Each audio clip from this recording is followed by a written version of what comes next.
Protect your energy is advice that empaths hear constantly.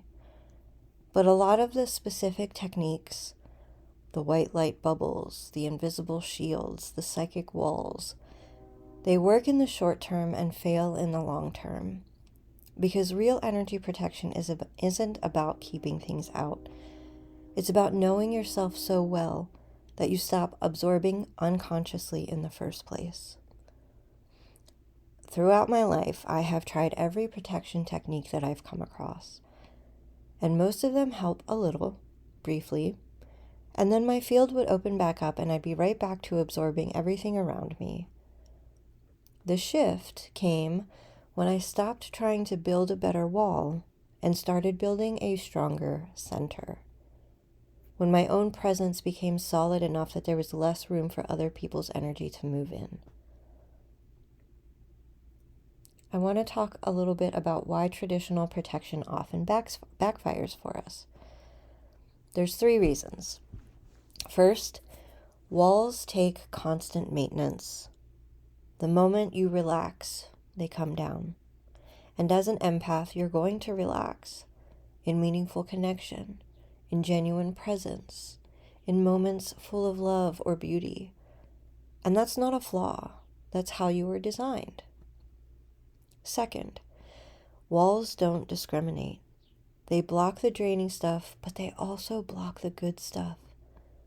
The genuine connection, the beauty, the moments of real resonance. A fully protected empath can become a lonely one. And the third reason, they treat the symptom, not the cause. If you're absorbing unconsciously because you don't have a strong sense of your own field, building a wall outside that doesn't solve the underlying issue. So what does real energy protection look like? Well, real protection is less about what you keep out and more about how solidly you inhabit yourself. The more genuinely present you are in your own body, your own energy, your own sense of who you are, the less available you are to unconsciously merge with whatever it is that's around you. It's the difference between a house with thin walls that needs to keep its windows shut versus a house built solidly enough that a little wind does not disturb what's inside. Next, I'm going to share 4 protection practices that do work long term. Practice 1. Establish your baseline daily. Spend time in your own energy every morning before you encounter anyone else. Even 5 to 10 minutes alone, grounded in your own body. This gives you a reference point that makes departures from it noticeable throughout your day. Practice 2. Set a conscious intention before activating situations. So before you walk into a difficult conversation, a crowded space, or a charged environment, take a deep breath and say, I am present in my own energy. I am open to love and connection. I release what is not mine as it arises. This isn't a wall. It's a directive to your own system. Practice 3. Use your body as a real-time detector. Your physical sensations are your most reliable indicator. When you feel something shift, whether that's a heaviness, a tension, or a mood change, check in with yourself immediately rather than hours later. Early detection makes release so much easier. And practice 4. Clear your energy field at the end of every day, not occasionally, daily. What you carry into sleep accumulates. What you release before you go to sleep keeps your baseline clean.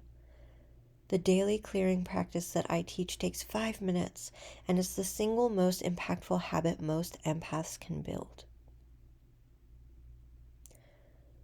So what changes for you when protection becomes second nature?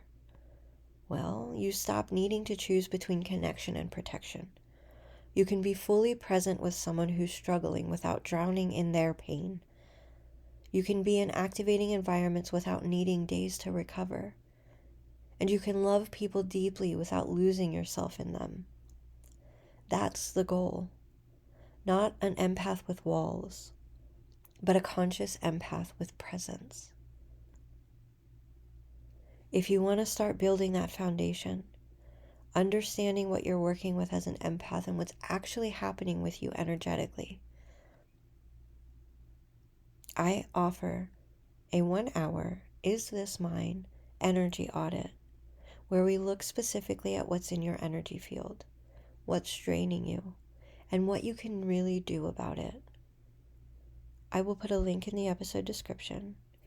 If this video resonated with you, please subscribe and share with anyone you feel like they might need to hear this. I want to help you build your center, to become that conscious empath, and to work through these changes with ease and grace. Thank you so much for listening. I appreciate every single one of you, and I'll see you in the next video.